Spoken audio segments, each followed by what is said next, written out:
Sum of two positive numbers is 151, so we can do x plus y equals 151. The lesser number is 19 more than the square root of the greater number.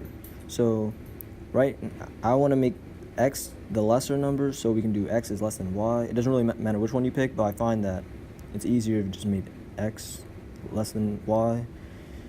And so the lesser number, which is x, is equal to 19 more than the square root of the greater number, which is y.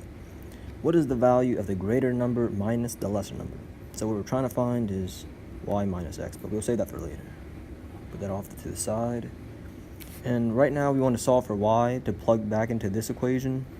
We want to solve for y rather than x because it's easier to get rid of that square root if you solve for y.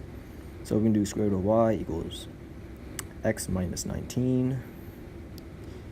And then you square both sides.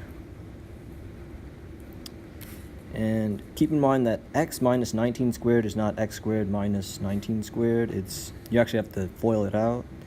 So when you FOIL that out, it should equal x squared minus 38x plus 19 squared, 361. And we can use this equation and plug it right into there. So we do x plus x squared minus 38x plus 361 equals 151. And when we subtract 151 and we combine these two terms, so we should get x squared minus 37x plus 210 equals 0.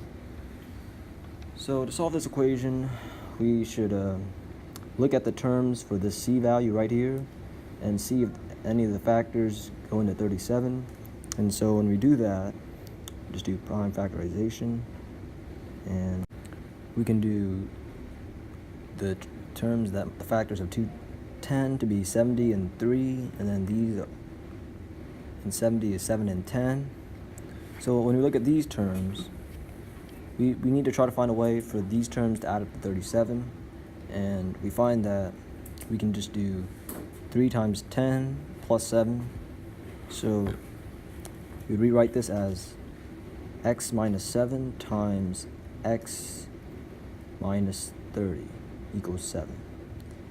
And to zero this out, it's either x equals 7 or x equals 30.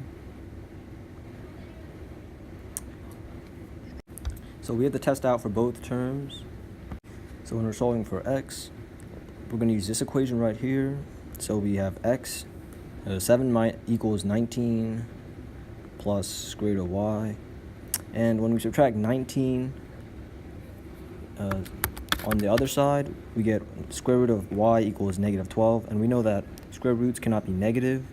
So we know that this statement can't be true, but we still have to test our other terms. So when y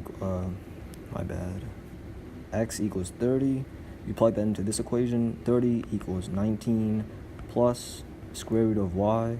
We get the square root of y equals 11. Let me see that this is a positive number, so this works.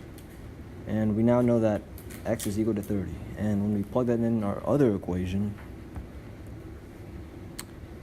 so 30 plus y equals 151, we find that y equals 121. Let me erase all this work. And now that we know that y is equal to 121 and x is equal to 30, we can finally solve for the expression they wanted us to find all along. So we do 121 minus 30, and we find that the answer is 91. And that is answer choice J. This is a very tedious problem, but just make use of your algebraic skills, and this is one of the later problems, so you're going to do this last and try to make time for it. But you can, a faster way of doing this is maybe plug and chug. That isn't the best method, but if you want to save time, you could probably do that. Good luck.